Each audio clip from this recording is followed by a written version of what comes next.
Hello, welcome to heart and home. ഇന്ന് നമ്മൾ super yummy ആയിട്ടുള്ള ഒരു ഇറ്റാലിയൻ പിസ്സ റെസിപ്പിയാണ് ചെയ്യാൻ പോകുന്നത് കേട്ടോ. ഈ റെസിപ്പിയിൽ ഞാൻ മെയിനായിട്ട് യൂസ് ചെയ്യുന്ന ടോപ്പിംഗ്സ് എന്ന് പറഞ്ഞാൽ ബ്രോക്കലിയും ക്യാപ്സിക്കവും ചിക്കനുമാണ്. നിങ്ങൾക്ക് നിങ്ങളുടെ കയ്യിൽ അവൈലബിൾ ആയിട്ടുള്ള ടോപ്പിംഗ്സ്, അതായത് ക്യാപ്സിക്കം, പനീർ, പിന്നെന്താ ഒണിയൻ, അങ്ങനെ ഏത് ടോപ്പിംഗ്സ് വേണമെങ്കിലും യൂസ് ചെയ്യാം. പിസ്സ ഉണ്ടാക്കാൻ ആദ്യം തന്നെ നമ്മൾ പിസ്സയുടെ ബേസ് ഉണ്ടാക്കിയെടുക്കണം. അപ്പോൾ പിസ്സയുടെ ബേസ് ഉണ്ടാക്കാൻ വേണ്ടിയിട്ട് നമ്മൾ ഒരു 1/4 കപ്പ് ഓഫ് മിൽക്കിനകത്തേക്ക് 1 ടീസ്പൂൺ ഷുഗറും 1 ടീസ്പൂൺ ഈസ്റ്റും കൂടെ ചേർത്ത് നല്ലോണം മിക്സ് ചെയ്തെടുക്കാം.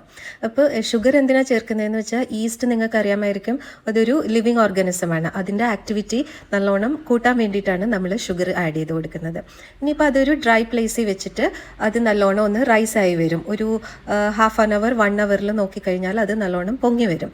പൊങ്ങി വന്നാൽ മാത്രമേ നമ്മൾക്ക് ഈ ഇത് ഡോ ഉണ്ടാക്കാനായിട്ട് ഈ ഈസ്റ്റ് നല്ലതാണെന്ന് നമുക്ക് ഉറപ്പിച്ച് പറയാൻ പറ്റുള്ളൂ. ഈസ്റ്റ് പൊങ്ങിയില്ലെങ്കിൽ അതിൻ്റെ അർത്ഥം ആ ഈസ്റ്റ് നല്ലതല്ല എന്നാണ്. അപ്പോൾ അങ്ങനത്തെ ഈസ്റ്റ് നമുക്ക് ഉപയോഗിക്കാൻ പറ്റത്തില്ല. ഇനിയിപ്പോൾ ഇതാ ഈ പൊങ്ങി വന്ന ഈസ്റ്റിനകത്തേക്ക് നമ്മൾ 2 കപ്സ് ഓഫ് മൈദ ഇടുകയാണ്. മൈദ അല്ലെങ്കിൽ ഓൾ പർപ്പസ് ഫ്ലോർ. ഇതിലേക്ക് 1 ടീസ്പൂൺ സോൾട്ടും ആഡ് ചെയ്യുന്നുണ്ട്. എന്നിട്ട് നമ്മളിത് നല്ലോണം ഒന്ന് മിക്സ് ചെയ്ത് കൊടുക്കുകയാണ്. പിന്നെ ഇതിലേക്ക് കുറേശ്ശെ വെള്ളം ആഡ് ചെയ്തിട്ട് നല്ലോണം നമ്മളിത് മിക്സ് ചെയ്തെടുക്കണം. നമ്മൾ ചപ്പാത്തിക്കൊക്കെ കുഴയ്ക്കുന്നതിനേക്കാളും കുറച്ചും കൂടെ ലൂസായിട്ട് വേണം ഇത് ഫൈനലി മിക്സ് ചെയ്ത് കഴിയുമ്പോൾ ഇതിൻ്റെ മാവ് ഇരിക്കാൻ വേണ്ടിയിട്ട്. അപ്പോൾ ഇങ്ങനെ മിക്സ് ചെയ്ത് കുറേശ്ശെ വെള്ളം ഒഴിച്ച് മിക്സ് ചെയ്ത് കഴിഞ്ഞ ശേഷം നമ്മൾ ഈ മാവുണ്ടല്ലോ ഒരു കൗണ്ടർ ടോപ്പിലേക്ക്, നല്ല ക്ലീൻ ആയ ഒരു കൗണ്ടർ ടോപ്പിലേക്ക് ഇട്ടിട്ട് അത് നല്ലോണം വീണ്ടും ഒരു 10 മിനിറ്റ്സ്, അതായത് 7 to 10 മിനിറ്റ്സ് എങ്കിലും നല്ലോണം ഒന്ന് ഇങ്ങനെ കുഴച്ചെടുക്കണം കേട്ടോ. അതെന്തിനാണെന്ന് ചോദിച്ചാൽ ഈ മാവിനകത്ത് ഗ്ലൂട്ടൻ എന്ന് പറഞ്ഞ ഒരു പ്രോട്ടീൻ ഉണ്ട്. അത് ആക്ടിവേറ്റ് ചെയ്യുമ്പോഴാണ് ഈ പിസ്സേൻ്റെ ബേസ് നല്ല സോഫ്റ്റ് ആയിട്ട് കിട്ടുന്നത്. അപ്പോൾ അതിന് വേണ്ടിയിട്ടാണ് നമ്മൾ കൗണ്ടർ ടോപ്പിലിട്ട് നല്ലവണ്ണം ഇത് എന്താ പറയുക കുഴച്ചെടുക്കുന്നത്. കുഴച്ചെടുക്കാന്ന് പറഞ്ഞാൽ ഇങ്ങനെ നല്ലോണം തേച്ച് അങ്ങനെ കുറേ പ്രാവശ്യം വെള്ളം കൂടുതൽ അഥവാ കൂടി പോയിട്ടുണ്ടെങ്കിൽ കുറച്ച് പൊടിയും കൂടി ഇട്ട് വീണ്ടും അങ്ങനെ കുഴച്ച് എടുത്താൽ മതി. അപ്പോൾ നമ്മുടെ കയ്യിൽ ഒട്ടിപ്പിടിക്കാത്ത ഒരു പരുവം വരും.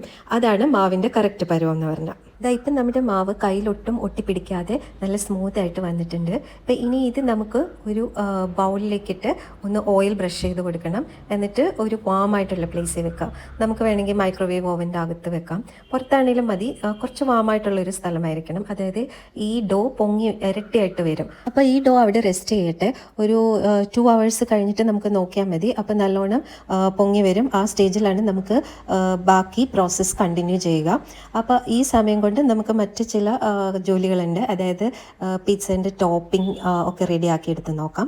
ഈ പിസ്സയുടെ ടോപ്പിങ്ങിനായിട്ട് നമ്മൾ കുറച്ച് ബ്രോക്കലി എടുത്തിട്ടുണ്ട്. പിന്നെ green capsicum, red capsicum, yellow capsicum, പിന്നെ കുറച്ച് ഓണിയൻ. അപ്പോൾ ഇത്രയും ടോപ്പിംഗ് ആണ് എടുക്കുന്നത്. ഇതിൻ്റെ പുറമെ ചിക്കനും ഉണ്ട് കേട്ടോ. ഇനി നമുക്ക് ഈ ടോപ്പിംഗ്സ് എല്ലാം കൂടി ഒന്ന് ചെറുതായിട്ട് വഴറ്റിയെടുക്കണം. അപ്പോൾ അതിനായിട്ട് പാൻ ചൂടാക്കി അതിലേക്ക് കുറച്ച് ഓയിൽ ഒഴിച്ച് കൊടുക്കുക. ഒലിവ് ഓയിൽ ഒഴിച്ച് കഴിഞ്ഞാൽ റിയൽ ഇറ്റാലിയൻ പിസ്സേൻ്റെ ഫ്ലേവർ കിട്ടും. എന്നിട്ട് ഈ വെജിറ്റബിൾസ് എല്ലാം കൂടി ഒന്നിച്ചിട്ട് ചെറുതായിട്ടൊന്ന് വഴറ്റിയെടുക്കുക. അപ്പോൾ ഒരു 2-3 മിനിറ്റ്സ് വഴറ്റിയെടുക്കുക. ഈ വെജിറ്റബിൾസ് ഓൾമോസ്റ്റ് കുക്ക്ഡ് ആയി തോന്നുമ്പോൾ അതിലേക്ക് കുറച്ച് സോൾട്ട്, ചില്ലി പൗഡർ, ഒറിഗാനോ ഇതെല്ലാം കൂടി ചേർത്ത് വീണ്ടും നമുക്ക് നല്ലോണം ഒന്ന് മിക്സ് ചെയ്തെടുക്കാം. ഇനി ഈ വെജിറ്റബിൾസ് നമ്മൾ പുറത്ത് വേറൊരു പാത്രത്തിലേക്ക് മാറ്റിയിട്ട് സെയിം പാനിൽ തന്നെ കുറച്ച് ഓയിലും കൂടി ആഡ് ചെയ്ത് നമ്മൾ മാരിനേറ്റ് ചെയ്ത് വെച്ചിട്ടുള്ള കുറച്ച് ബോൺലെസ് ചിക്കൻ ഉണ്ട്. ആ ചിക്കൻ, അതായത് ഉപ്പും മുളകും മാത്രം ചേർത്ത് മാരിനേറ്റ് ചെയ്താൽ മതി. ആ ചിക്കൻ ഒന്നിട്ട് നല്ലതുപോലെ കുക്ക് ചെയ്തെടുക്കണം. നമ്മുടെ പിസ്സ ബേസിൻ്റെ ഡോ ഒന്ന് ചെക്ക് ചെയ്ത് നോക്കാം. ഞാൻ മൈക്രോവേവ് അവനിലാണ് വെച്ചിരുന്നത്. മാവ് നല്ലോണം പൊങ്ങി നല്ല ഫ്ലഫി ആയിട്ട് വന്നിട്ടുണ്ട്. ഇനി അത് നമുക്ക് കൈവച്ച് അതിൻ്റെ എയർ ബബിൾസ് എല്ലാം ഒന്ന് മാറ്റിയിട്ട് നല്ലോണം ഒന്നുകൂടി ഒന്ന് ഡോ ഷേപ്പ് ചെയ്തെടുക്കുക, ഒന്ന് കുഴച്ചെടുക്കുക. ഒരുപാടിട്ട് കുഴക്കുകയൊന്നും വേണ്ട, ലൈറ്റ്ലി കുഴച്ചെടുക്കാം. ഇനിയിപ്പോൾ പിസ്സ ഉണ്ടാക്കാനുള്ള പാൻ നമുക്കൊന്ന് ഓയിൽ ചെയ്ത് വെക്കാം.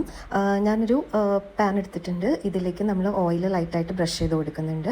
എന്നിട്ട് ഇതിലേക്ക് വളരെ കുറച്ച് മൈദ സ്പ്രിങ്കിൾ ചെയ്ത് കൊടുക്കണം. ഈ മൈദ ഇങ്ങനെ സ്പ്രിങ്കിൾ ചെയ്ത് കൊടുക്കുന്നത് എന്തിനാണെന്ന് ചോദിച്ചാൽ പിസ്സ ഒരുപാട് അങ്ങനെ പറ്റിപ്പിടിച്ച് ഈ പാനിലേക്ക് പറ്റിപ്പിടിച്ചിരിക്കാതിരിക്കാനാണ്. ഇനിയിപ്പം നമുക്ക് നമ്മുടെ പിസ്സ ഒന്ന് പരത്തിയെടുക്കാം. ഞാൻ പാനിൽ തന്നെ വെച്ചിട്ട് പരത്തിയെടുക്കലാണ്, കൈകൊണ്ട് പരത്തിയെടുക്കുന്നതാണ് എൻ്റെ രീതി.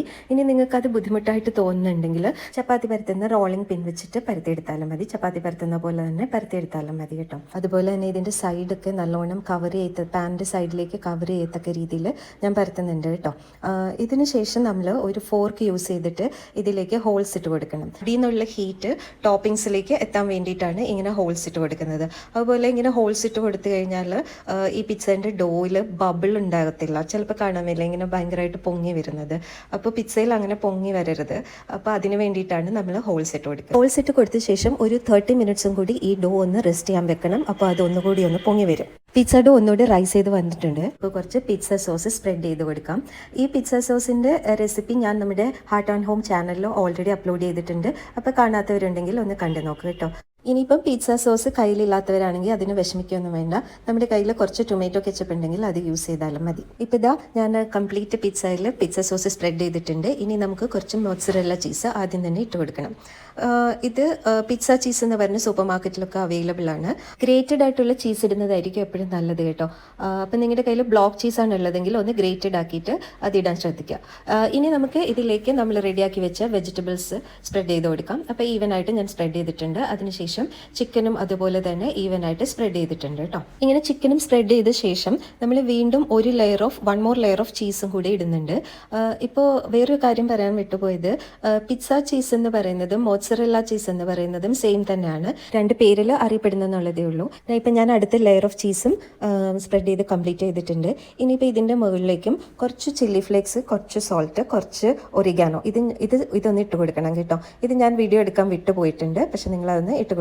ഇനിയിപ്പോൾ നമുക്ക് പിസ്സ ബേക്ക് ചെയ്തെടുക്കാം. 170 ഡിഗ്രീസിൽ പ്രീ ഹീറ്റ് ചെയ്ത ഒരു അവനിലേക്ക് നമുക്ക് 15 മിനിറ്റ്സ് ബേക്ക് ചെയ്തെടുത്താൽ പിസ്സ റെഡി ആവും കേട്ടോ. ഇനി അവൻ ഇല്ലാത്തവരാണെങ്കിൽ നമ്മൾ കേക്കൊക്കെ ഉണ്ടാക്കുന്ന പോലെ സ്റ്റൗ ടോപ്പിൽ തന്നെ വെച്ചാലും മതി. അതിൻ്റെ മുകൾ ഭാഗം ഇങ്ങനെ ബ്രൗൺ കളർ ആവത്തില്ല എന്നുള്ളതേ ഉള്ളൂ. സ്റ്റൗ ടോപ്പിൽ വെച്ചാലും നല്ല ടേസ്റ്റ് തന്നെയാണ്. ടേസ്റ്റിന് യാതൊരു വ്യത്യാസം ഉണ്ടാകത്തില്ല. ഇതായപ്പോൾ നമ്മുടെ പിസ്സ റെഡി ആയിട്ട് നല്ല ഭംഗിയിൽ വന്നിട്ടുണ്ട്. അതുപോലെ നല്ല മണമാണ് ഈ പിസ്സ പുറത്തേക്ക് അവനകത്ത് നിന്ന് നമ്മൾ പുറത്തേക്ക് എടുക്കുമ്പോൾ ആ ഒറിഗാനോൻ്റെയും ചില്ലിയുടെയും ഒക്കെ കൂടി ഉള്ളൊരു മണം വരും കേട്ടോ. ഭയങ്കര മൗത്ത് വാട്ടറിങ് ആയിട്ടുള്ളൊരു മണം വരുന്നുണ്ട്. സോ ഇനിയിപ്പോൾ നമുക്ക് പിസ്സ കട്ട് ചെയ്തിട്ട് നോക്കാം. ഈ റെസിപ്പി എല്ലാവരും ഒന്ന് ട്രൈ ചെയ്ത് നോക്കണം. ഭയങ്കര ഈസിയാണ്, ഒരിക്കലും ഫെയിൽ ആവത്തില്ല. പാർട്ടിക്കൊക്കെ ഉണ്ടാക്കാൻ പറ്റിയ റെസിപ്പിയാണ് കേട്ടോ. ഞാൻ ഒരുപാട് ഗെറ്റ് ടുഗദറിനൊക്കെ ഉണ്ടാക്കി നല്ല റിവ്യൂസ് കിട്ടിയൊരു റെസിപ്പിയാണിത് കേട്ടോ. Thank you for watching and I will see you with another video. By.